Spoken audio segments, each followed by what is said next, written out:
was, can you give an example of employee perspective when you think of HR deployment?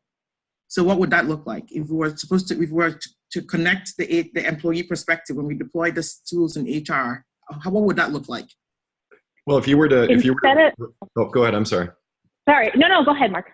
Well, I was just going to say, if you break down the touch points when every actor, an actor could be a people leader, it could be the employee, it could be an administrator, it could be someone within the HR life cycle. If you literally draw a process map of every touch, every data movement, every outcome, you will find that a disproportionate percentage of those touches are actually not focused on the employee. Right. So part of the employee perspective is to actually deconstruct those processes, put on the employee's hat, walk the hall, bring them in as your change advocates, and ask them to validate whether or not the hypothesis of what you've attempted to deploy or rationalize through HR technology is actually viable. We've done this in virtually every industry, and what you find is that the opening design principle of what you thought you were going to achieve will foundationally be shaken to its core by virtue of how people actually use these applications, or in many cases, don't use them at all, which is really the issue that I think we're wrestling with. But Sarah, I'm sorry, I cut you off. Why don't you continue? No. And I think going back, I think there's a fundamental flaw in how we buy the technology from a business perspective in the first place. When you look at how most organizations are structured to make decisions, whether it's through procurement or HRIS or an HR person, what they do first often is look at the admin functionality, they look at the HR functionality, and then maybe they take 5 or 10 minutes to look at the employee functionality to make sure it looks good.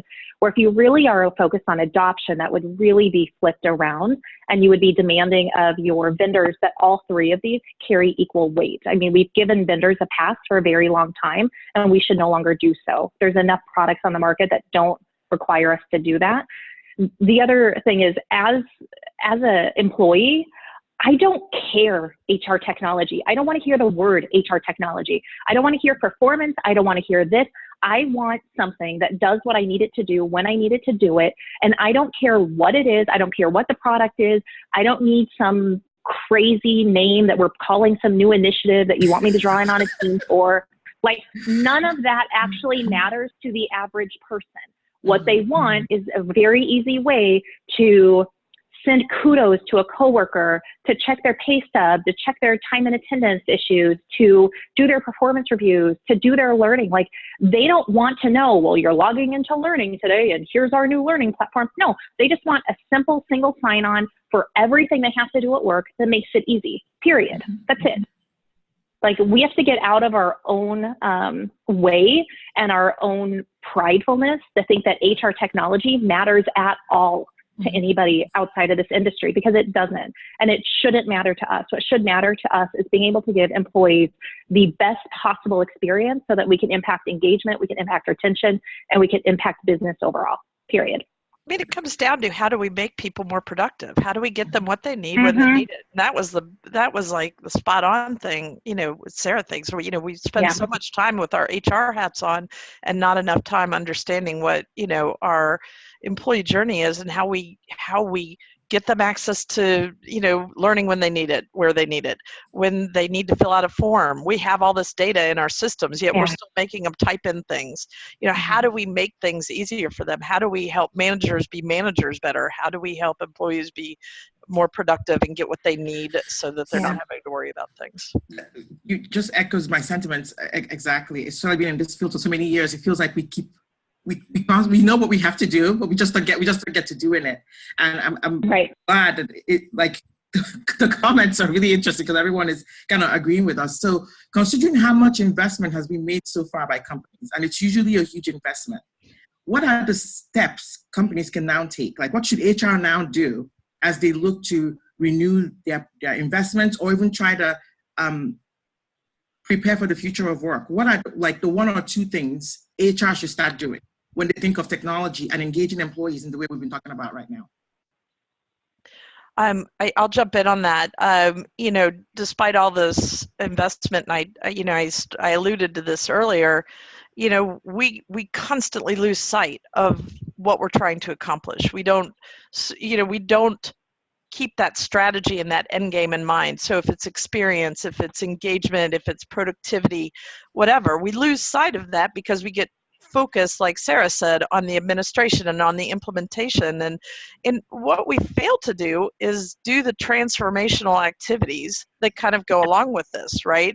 Like, if we're bringing in this technology, how are we changing how we work and how work gets done? And it's really the heart of the study that I just started at Burson around tech strategy, and keeping that end game in mind so that everything that we're doing around those transformational and complementary transformational activities along the way of, why are we doing this? And, have we changed our operating model? Have we focused on what that, that customer journey is all along the way, and all those different personas, whether it's a manager, whether it's an employee, whether it's one of our contract workers, regardless of what it is, and we haven't figured out what actually has to change so that we can leverage these technologies and use it as a catalyst for the actual transformation that has to happen, which is with us, right?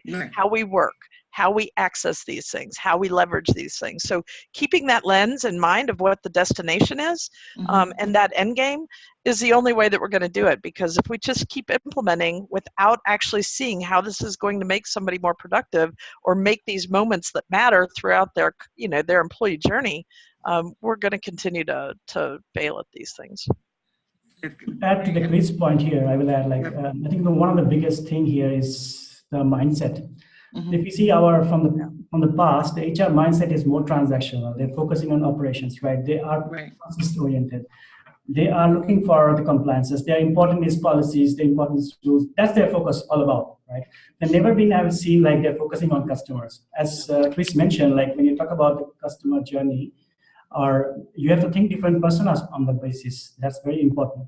And if you see, again, if you can learn from other business function, I always compare it has been compared also with how the other business function has transformed. They haven't transformed in one day, right?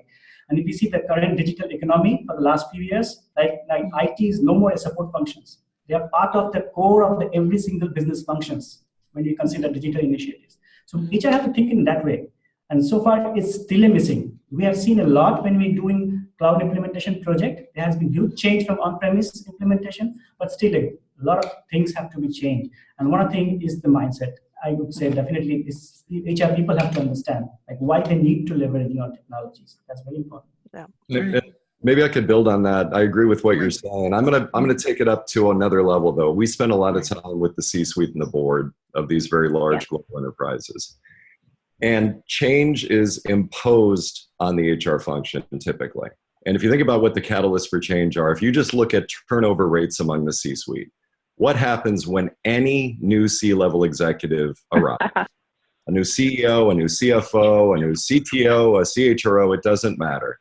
They are brought in with very little time horizon to facilitate change. The idea of, I've got a 90-day listening tour to figure out, no, you've got to hit the ground running. You need to show impact in the quarter. Change is a business imperative. So if you realize that change is a business imperative, we realize that HR is typically reacting to that change versus fostering that change. We would recommend starting with a prioritization model.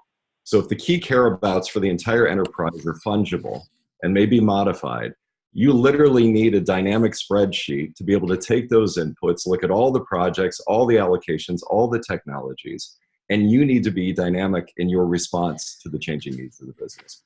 Time to shift the business into a new geography. You're entering APJC for the first time. Do you know anything about how to stand up a function in APJC? If you don't, you better have service providers and technology that can rapidly deploy you. You need to suddenly hire 4,000 new employees because you just won this major project. Guess what? Do you know how to do rapid high volume hiring within your talent acquisition function? The point is, there is no separation, right? The phone will ring, the email will come, the Slack message will pop when change occurs. Let's get ahead of it and start building a prioritization model into our operating model. Yeah, and I want to align off of that also. Keeping that C-suite aligned is huge, because even when you do have that one new person come in that is pushing all of this, keeping them, with their silos kind of broken down at the C-suite level is a huge thing that you have to do. And I know Mark and his team do all the time as well, is just trying to keep them aligned on that. But how would and HR I'll say one of the challenges. Go ahead.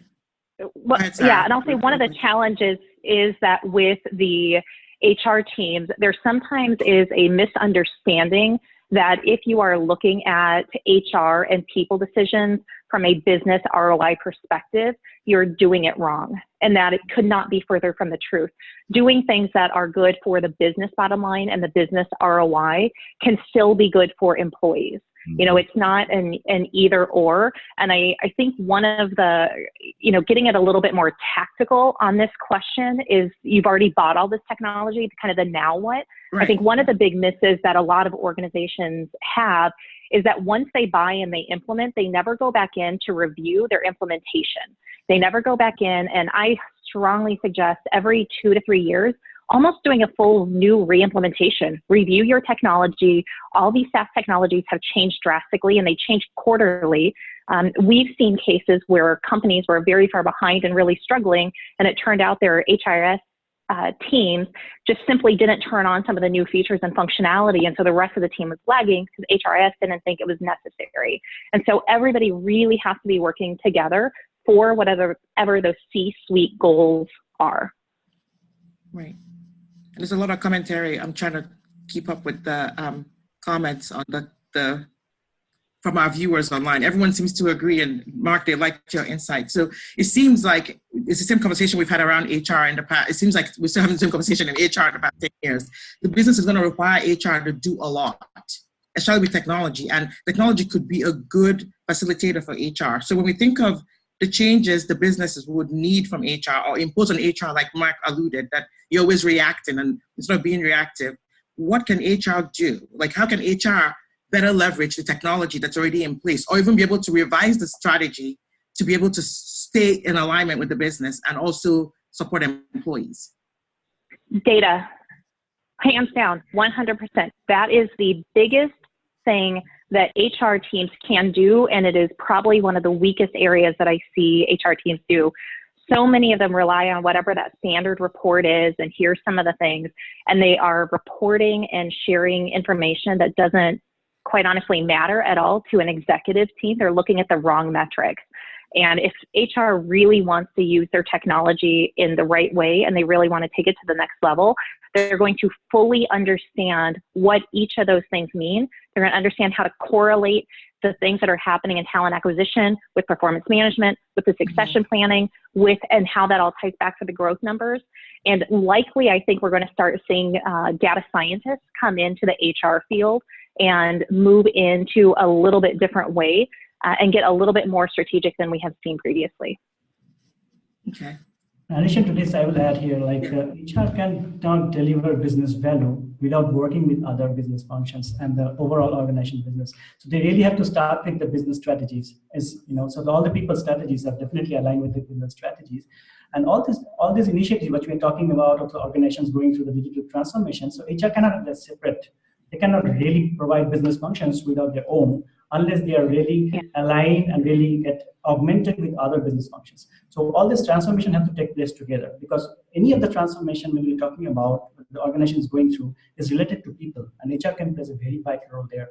And they have to understand how the business is impacted. And this is not a message for the HR leaders, but also for the business leaders. They have to also understand where the HR coming from and how they can integrate HR into their business and their transformation journey. That's very important.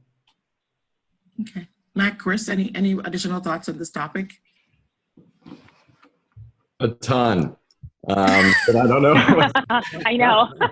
Yeah, I need to box myself in. So I agree with what Sarah said on data. So one of the misnomers about our function is we have to start with a blank sheet of paper. So data exists everywhere. I was working with a large transportation company recently, and we went to the cafeteria and they had just deployed a new well-being program. It's about emotional well-being, physical well-being, financial well-being, and everyone was in line for burgers and fries, right? Everyone was in line for food. So I said, listen, have you ever thought about asking your vendor who actually runs your cafe, and they have multiple buildings, can you get any of the data about any correlation or causation to what happened in the business and the food people actually consume?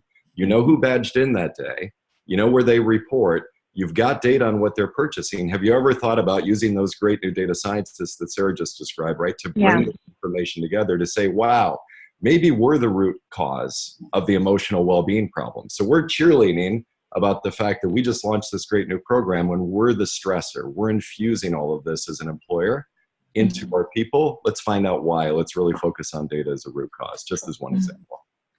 All right. So Sarah, I want to touch upon what you mentioned before around keeping HR tech fluid. And in the world today, being an HR tech person as well, knowing how much investment is made, how does HR reach back and ask, how do you make the case to keep technology fluid? So how do you get additional investment to keep, I know you've already mentioned data, but how do you then transform that? Do you still leverage the same data to be able to make the case to keep the technology changing? Well, I think there's a misunderstanding that to keep technology changing, you have to keep spending more, and you don't. You just get rid of the people that aren't working. And too many companies, it's true, right? Yeah. Too many companies just keep adding. I mean, we've gone in and done HR tech stack analysis where people have had 40 to 60 vendors, and they're only using 20 of them. And in some cases, they had duplicate contracts with the same vendor and didn't even realize it. And so they were paying the same vendor twice for products they weren't even using. And so, you know, it really just comes down to being smart and operating HR like a business, operating your HRIS like a business, and understanding that, you know, if there is actually a need, then you write a business case and you show a business case, but your business case needs to tie back to the overall business objectives, the bottom line of the business. We know very clearly that onboarding, that employee engagement, that some of these wellness programs actually impact retention. We know they impact customer satisfaction rates, especially if you are at a retail or a consumer goods type of place. And so if you know that you could impact your employees and that's going to give you more revenue and sales, you know, that's the type of conversation a lot of times HR is afraid to have, because they don't want it to look like they're doing something purely because of money or because of revenue. But at the end of the day, that's what most CEOs care about, because for most organizations, we're not nonprofits. And so you want to have some sort of a balance of doing the right thing for your employees, and then your employees will take care of your customers. And a lot of the executive teams don't know how those correlate. So it isn't necessarily that you have to keep buying more and more. It's you have to be smarter with what you have, and also not be constantly chasing what this next new trend thing is. Look at the technology you have, how it works, and also don't buy on somebody's brand name. Just because they have a really great brand and they are like the company to pick doesn't mean it's the right company or the best company. It means they have the best marketing team. We've got to stop looking at technology as the easy button. I mean, that is just bottom line. You're hearing threads of this with everybody, you know, and focusing on this end game and the strategy and what you're trying to accomplish. And all we do is focus on the technology. And all that's happened for the last 20 to 30 years as we've become a slave to it, right? We've added all these complexities. We haven't put any thought process into it. And so we've been working for tech for the last 20 to 30 years, and we have an opportunity to flip this and get technology to work for us, but we've got to do the work. We've got to stay focused on what it is we're trying to accomplish, which means we are going to have to change how we work, how work gets done, how we leverage technology for information, and not looking at it from the past, but looking at it in terms of where do we want to go and what are the levers that are going to matter to us. And it might be different for some other companies. So we've got to quit focusing as much on the easy button of technology, somebody's best practice that might not necessarily work for us, right? And just say, what are we trying to do? What do we have that can get us there? What are our capabilities that we need? Where are we with what we have? And what we don't have, we either change or we get something different or new. But we've got to change. Even when we're rolling out new releases on the, you know, in our cloud applications and things like that, it's not just turning on this new feature or functionality. What are we doing? How are we changing? So it's you know, Sarah touched on this earlier, but you've got to kind of come together. It can't be just the IT and HR. It's got to be IT, HR, and the business together trying to focus on what those objectives are and what do we have to do to actually get there. And it isn't just going to be because we implemented some new piece of technology. Half the time we're just adding more complexities in because we haven't changed how we work or how work got done. I'm interested to see. Mark, go ahead. I was going to say, Mark, given what you do, I'd be interested to hear, from my perspective, which I see this a lot less, like you're in this a lot more than I am, but do you think most people buy the technology and simply try to make it fit an old, outdated process, both when they're buying and when they're implementing, instead of actually, what Chris was talking about, looking at the process really strategically and then looking at technology that will facilitate the new process? Yeah, thanks for the question, Sarah. I mean, we find, first of all, do you have a point of view? So some organizations basically say, I'm going to embrace the delivered functionality of whomever I choose. And when you're going through that best fit analysis, you may have some form of a directional notion of what you're trying to get to, but the opening hypothesis is, listen, we're going to find someone who philosophically seems to align, culturally seems to align, but our ethos for this deployment is pure and simple. You have to justify an exception to delivered functionality, which means the demonstration and discussion and vendor vetting process is about truly understanding the point of view through which this technology was developed. Do you believe in continuous performance, for example, as just one microcosm across the life cycle? Other organizations have very specific, perhaps regulatory controls or environments if they have a large union population. And they're going to the other side, which is still, listen, I have some high value use cases that are absolutely critical to our business function and outcome. We're looking to validate and verify how many swim lanes provider X is away from our expected norm. But what's really interesting about what you all were just talking about is we're seeing a very Darwinian market develop within HR technology as well. So if you establish anchor tenancy with your core HR provider, no one's good at everything. No one is good at everything. So you have to decide which of those life cycle processes are really critical. That may be where you're anchoring. If the next circle, the next concentric circle is their ecosystem partners or marketplace partners, whatever the heck they call it, how do you plug and play with those providers that already have APIs, are tested, the employee experience is infused within that common front door? The point is, make it simple. Let's not develop, modern link farms. Let's try to find those processes like background checks and drug screening or whatever that are part of that TA stack. And that's how these relationships are starting to form globally. It's really a matter of who's consuming whom. When you deconstruct, Sarah, right, the 50 vendors that you were describing that someone might have out. So it sounds like what Chris had mentioned earlier around having a strategy in place, because everyone had a good point around what we need to get done. So it seems like at the end of the day, we have to come back to strategy. What are we trying to accomplish? Would that be a good starting point for HR at this point? Because some people are way downstream already. Would it come back to really anchoring back on what are we trying to accomplish and how do we engage employees and change management and all the good stuff? Does that make sense? It does. And I will tell you one thing, just to your point, you asked about that 6% earlier, and we've literally been doing the qualitative interviews on that 6%. And I will tell you, you asked that question earlier, Abby, and so far what we've heard from all of them is they actually probably went to this technology early, didn't do the work, and have now gone back and are doing that work. We've based the framework that we'll be publishing in October literally on this, but they did it, and then they had to go back and kind of do the work and retrofit everything and align it. So I didn't mean to jump over you, Sarah, but it was just interesting because it isn't too late. You can't go back and do it. You can't go back. I have a quick question from the audience that I wanted to ask real quick question from the audience. Do the speakers think the current RFP process is effective when selecting techs and vendors? What would be No. No. I see Mark actually covered his face. Nope. No. This ties into the other point. I think strategy is important, but it has to be a strategy that is not set in stone and has some flexibility on how you implement it. There's a company that was trying to build their own ATS solution. So they wanted to build one in-house, and we came in to do an in-house private build for them. And they ended up spending 3x because they wouldn't just simply make a couple of minor changes that would have impacted 2 people. There were only 2 people that could have impacted it.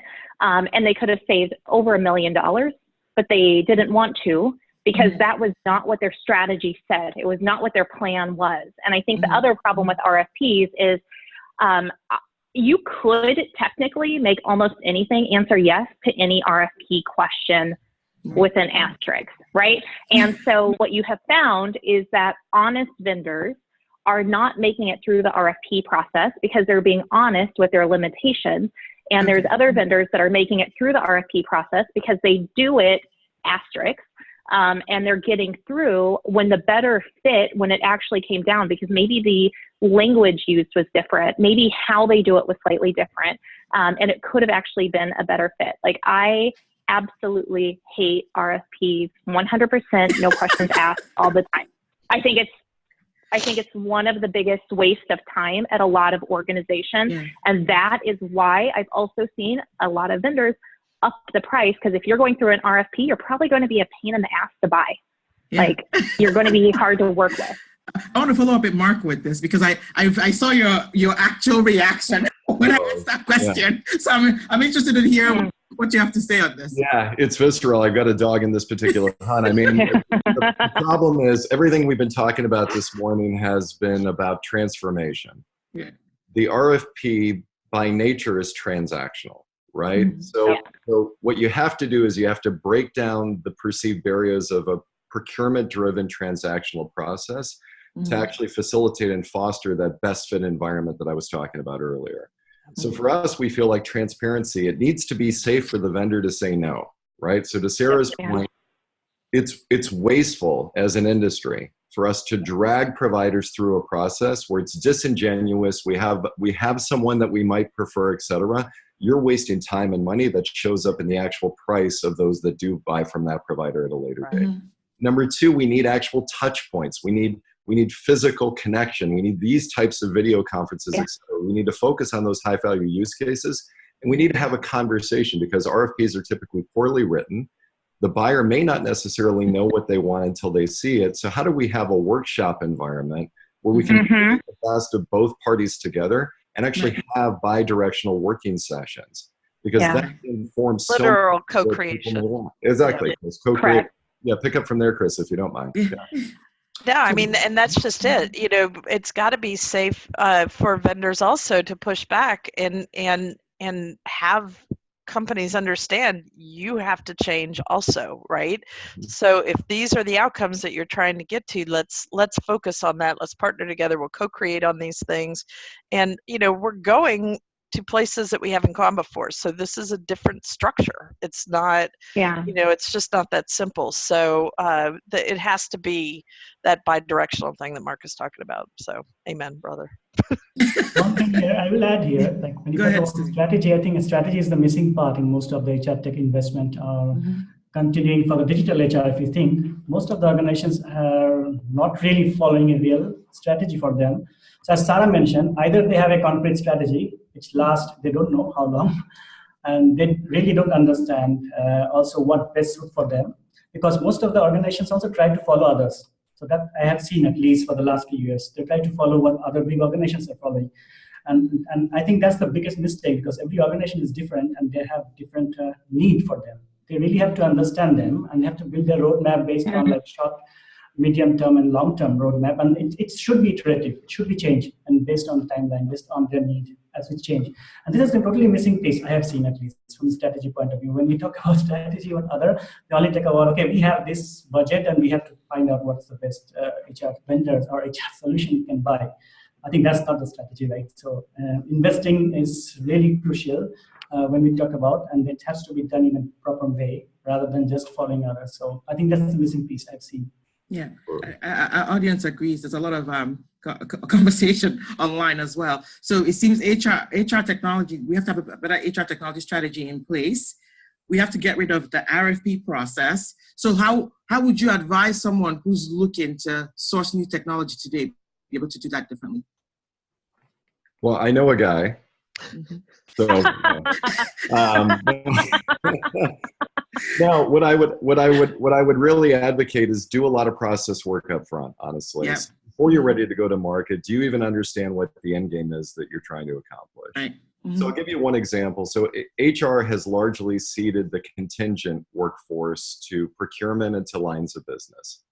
So let's focus on all the workers. Doesn't matter what you're classified as, et cetera, because nothing's worth, if you've ever been in an organization, you walk around, it's like, hey, it's time for Jeremy's go away party, except the red badge people can't come, right? The reality is all these workers are working together constantly. So before we go to RFP to find some new bell or whistle, do we understand who all the workers are? Do we understand what all the work is that we're truly trying to accomplish? And do we understand the collisions between whatever process you've decided to hyper-focus on and all of the other surrounding processes? So start with true knowledge of how the work gets done today. And it might be Judy, who's been there for 35 years, that if you lose her, hopefully she's safe on her drive to work. She's the only one that knows how this process works, how off-cycle payroll works. Lock Judy in a room, write it down, draw a picture, ask questions. Well, who decided why this process is ever done this way?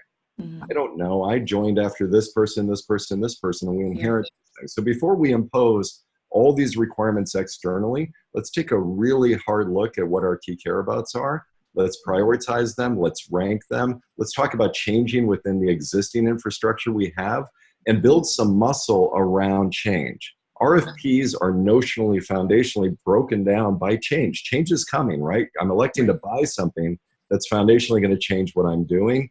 If you're not ready internally, you're going to break yourself in the process. So let me just echo and celebrate something that Mark said, and that is you've got to know the work. I mean, that is really going to be at the heart of everything, whether it's how do we tap into AI, how do we tap into an alternative workforce, how do we know what the work is so we know what skills and capabilities that we need so that we can retrain people, so that we can, you know, fix talent mobility and focus on how we kind of win that war, you know, on the home front, in addition to talent acquisition, and quit using talent acquisition to fix all the attrition problems we've had because we're so busy trying to replace Mark or Janet or Sarah instead of actually knowing what the work is. So that's going to be at the heart of a lot of how we end up solving these problems. So thank you, Mark, for I'm going to take this a little bit more practically. So I'm going to pretend you've already done all of this stuff.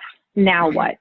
So now that you've already gone through these things, there's one of the worst things you could do is send a post out on your Facebook or on LinkedIn and say, who do you use for this? Because what you're going to get is a bunch of crap that doesn't necessarily matter to you because their process is totally different. And that is how people get in the cycle of buying what's the most popular, not is what is the most relevant. And so what you need to do is take yourself to some of these conferences. Even if you don't spend time in the conference, it will be more valuable for you. Walk the floor, look at the different technology, understand what is up and coming. A lot of times they're like, oh, well, we need a new performance system. Okay, well, the last time we looked, here was our short list. Let's go back to these same 5 people without realizing that 4 of those 5 don't even exist anymore because the market has changed so quickly. And so take the time to do some informative calls, like call and ask the vendors, ask the vendors. The vendors have so much more information and have seen what works and doesn't work in so many different types of companies. You know, they are not our enemy in HR. They are one of our biggest allies and one of our biggest opportunities for being a partner. And so rely on them, ask them questions, see what they have. Many of them will gladly show the technology and give an understanding. If you come forward and are honest, like, here's where we're at, here's what we're doing. We're trying to understand what you even offer. Like, what is technology today? Like, go at it with a learning mindset and an open mindset, not with a procurement mindset. Right. So that's why I said, like, don't get followed with others. Rather, try to understand what you have, what you need. And also in that point, also like HR leaders also understand like what's underlying this technology. You know, like a lot of vendors trying to sell that AI buzzword. We are using machine learning for this. So I would love to see like whether I can really make 10% retention for our employees using machine learning rather than just saying, we are using AI technology, but don't know what's the result, right? So they have to understand what's underlying the technology and whether it's going to help help the business in that way. So they have to really understand that. And that's the missing part, because vendor is trying to sell all over their whole hypes and buzzwords with people. And that's the trap, I would say. We're 44 minutes in, and I hate to end our conversation. We've had a really great conversation. And just before we quickly wrap up, any last thoughts from the panelists on anything you just want to share in general? I'm going to jump in just because it's a little bit selfish, but I think you can hear we're all pretty passionate about this. But I literally, would love for people to be on the lookout for the study I'm putting out, because it was a real passion project for me, because it is focused on tech strategy and trying to help people understand what are the different components to do all of this. So I don't want to take anybody else's time, but just be on the lookout for our high impact tech strategy for this very reason. And real quickly, as you wrap up, how do you want the audience to connect with you? So if you can share any of your contact information, like what you mentioned right now. It's pretty easy to Google. Pretty easy to Google Hemperla. There will be a lot coming out, but I don't want to take other people's time. But hopefully we can follow up on that stuff through emails and things like that, or Twitter. Okay. Go ahead, Sarah. And I'll do the same, Chris. We are, because this issue is so passionate for me, it's been such a gap. We're actually launching HR Tech Spot next month, which is going to be a resource center. So people that are in the process of making buying decisions or trying to better understand what some of these technologies even mean have access to a resource and white papers, case studies, all of that, not from one or two vendors, but from every vendor in the market that chooses to participate in it. And so it's really going to be a true level set from small vendors to large vendors resource center for HR practitioners to be able to have access to. And hrtechspot.com is that. And then you could find me online at I'm So Sarah if you have any other questions. Great. Sumi and Mark, real quick before we round up. I would add I think the community is the greatest part, where you can learn from others, right? So there are a lot of opportunities like Hacking HR, which is the biggest one. We are all here. So we can learn from each other. And that's the way people should understand, before going and take any decision, because it's a lot. And it can be painful if it's done in the wrong way. So we are open. So always contact. So we all connected on our LinkedIn and other accounts. So we are open to discuss all this. Great. And Evie, I'll close just by thanking Enrique, Hacking HR, yourself for what a wonderful event. There are 600 people in this live conversation. I know. You can see people's names, connect to one another, reach out, connect to me on LinkedIn, drop me a note. There is great power and passion in this community. Yep. By talking to one another, we can get answers, we can get support, we can commiserate, we can complain, we can do everything we need to do as humans. So if part of this notion is to emphasize staying human, it starts with these types of interpersonal connections. I'm just thrilled to be here with you all today. So thank you for the opportunity. Well, thank you so much, guys. This was a really healthy conversation, and I hope we continue the conversations outside online, and hope to connect with you guys again soon. Absolutely. Thanks, everybody. Have a great day. Bye. Bye. Bye.